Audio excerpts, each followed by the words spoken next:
Faites genre que j'ai dit une phrase super catchy pour l'intro et rigoler. Cue le générique.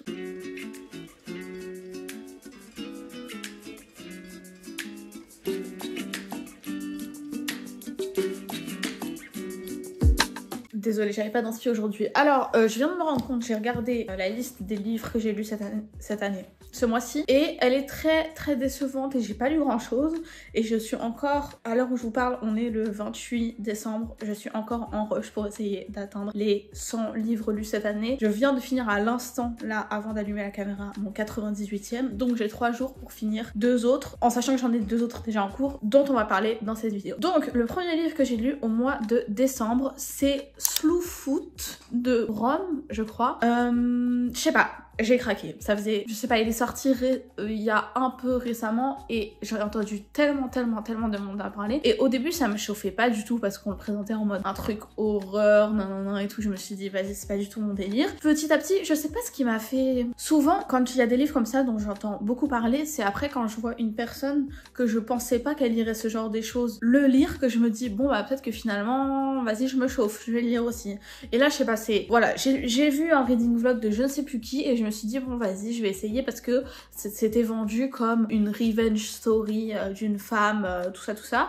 Du coup, je me suis dit, pourquoi pas. En gros, ça se passe dans un village puritain aux États-Unis en je crois que c'est 1666. Donc, vous voyez le délire. Pour moi, c'est The Scarlet Letter rencontre Sabrina l'apprentie sorcière.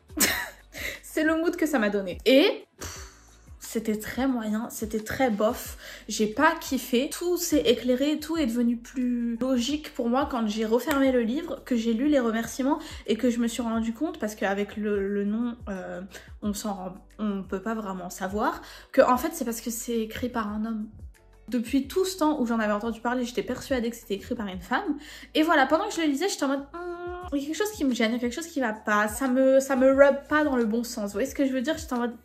ça marche pas. Il y a tous les ingrédients, mais à la fin, ça marche pas. Pourquoi? J'arrive à la fin, je lis le remerciement, c'était écrit par un homme. Voilà pourquoi. Enfin, on suit la personnage principale qui, au tout début de l'histoire, son mari meurt, et dans un village de puritains, forcément, si t'as pas de mari, enfin voilà, vous voyez le destin des femmes, c'est pas cool. Donc voilà, c'est pour ça que je dis, il y avait tous les ingrédients pour que elle se venge, quoi, des personnes qui l'ont maltraitée, tout ça, mais c'était trop mal fait.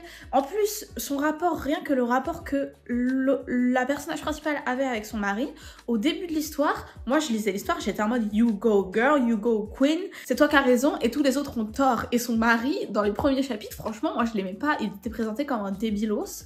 Et après, quand il meurt, soudainement, elle est super triste et tout, alors que c'était un mariage arrangé.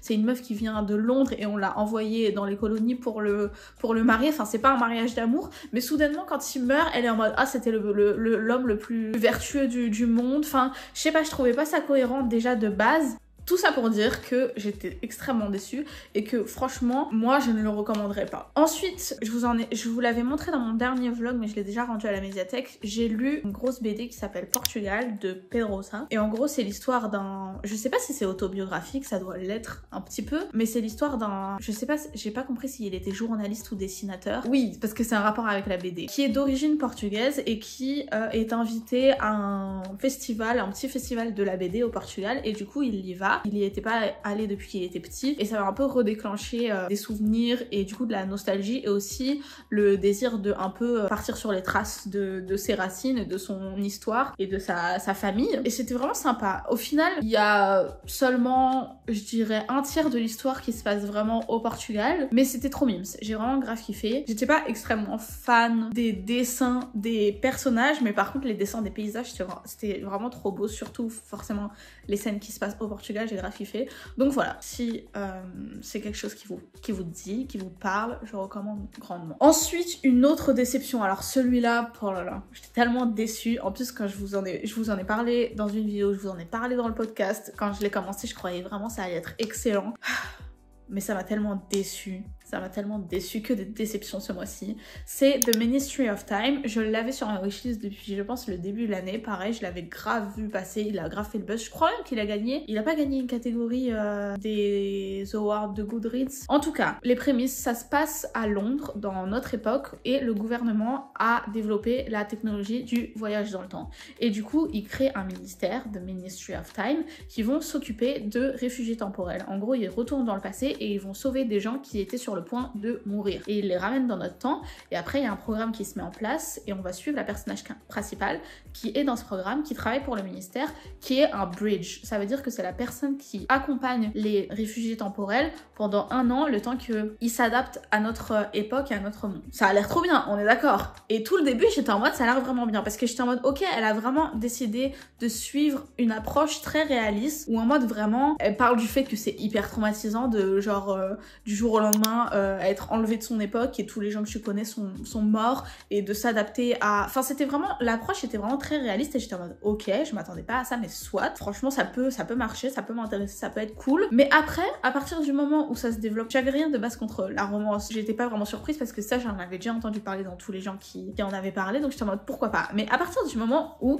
ils ont ken une première fois, d'accord, franchement, la première scène de sexe, je vous avoue, elle était cool. Et puis, en vrai, le fait que c'était un mec qui vient du passé, ça a rajouté des petits enjeux. Mais, à partir de ce moment-là, moi, en fait, je me suis rendu compte que dans les livres de romance où il y a un peu de smut, j'aime bien quand il y a une scène. Et après, c'est bon. Genre, c'est pas la peine de m'en mettre une par chapitre. Après, ça devient redondant et on a compris. Après, je veux qu'on move on sur les enjeux émotionnels de la relation. Sauf que là, à partir du moment où il commence à ken, il y a toute une section du livre où c'est que la meuf qui est en train de dire à quel point elle a envie de lui sauter dessus H24. Et ensuite, je sais pas si j'étais pas assez concentrée quand j'ai lu ou si ça t'était pas bien amené, mais après la dernière partie de l'histoire, ça s'est transformé en, forcément vu que c'est une histoire de voyage dans le temps, de OMG, en fait cette personne-là, c'était cette personne-là mais revenue du futur, oh là là, mais comment on va faire?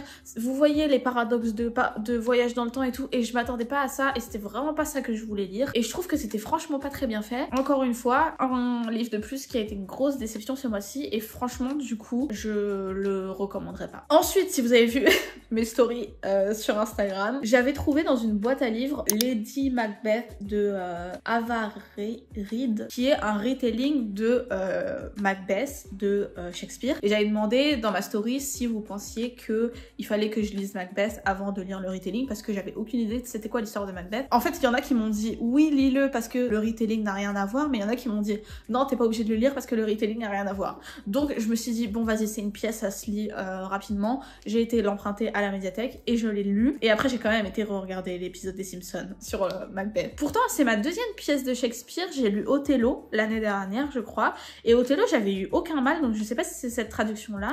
En plus Othello je l'ai lu en anglais, hein. Là l'édition que j'ai elle est bilingue mais je l'ai lu principalement en français et j'avais du mal, franchement j'avais du mal. Je sais pas quoi vous dire, voilà, j'ai lu Macbeth, je veux pas vous faire une critique de Shakespeare, je l'ai lu, mais du coup en fait par contre, du coup ça m'a moins chauffé à lire le retelling maintenant parce que je suis en mode c'est bon, j'en ai eu assez de cette histoire, vous voyez ce que je veux dire. Ça m'aura au moins servi à check ce classique de mes lectures cette année, donc voilà, j'ai lu Macbeth, je le recommande pas spécialement mais je le recommande pas non plus, voilà, je l'ai lu à titre d'information. Et ensuite le livre que je viens de finir, que j'ai aussi emprunté à la médiathèque, j'ai lu beaucoup de livres de la médiathèque ce mois-ci parce qu'il était mis en avant, il y avait plein de livres mis en avant. La semaine dernière j'avais envie de tous les emprunter mais je me suis dit on va se calmer. Ça s'appelle Le ghetto scolaire pour en finir avec le séparatisme de François Dubay et Najat Vallaud-Belkacem, ancienne ministre de l'éducation. Voilà, pour ceux qui ne le savent pas, peut-être, je suis en train de préparer le concours de professeur des écoles, donc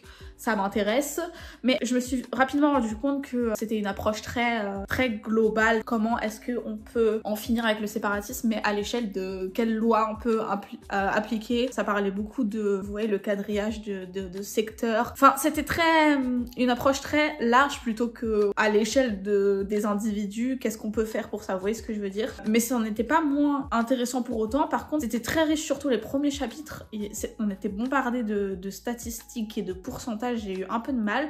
Et après les derniers chapitres, ils élargissent un peu plus et ils parlent du fait que le fait de se battre pour la mixité à l'école, c'est un enjeu qui va au-delà de juste le milieu scolaire, mais qui impacte la société dans son ensemble. Et c'était très intéressant en vrai, j'ai appris des choses et ça me permet de former aussi mes propres opinions sur ce milieu que je veux intégrer.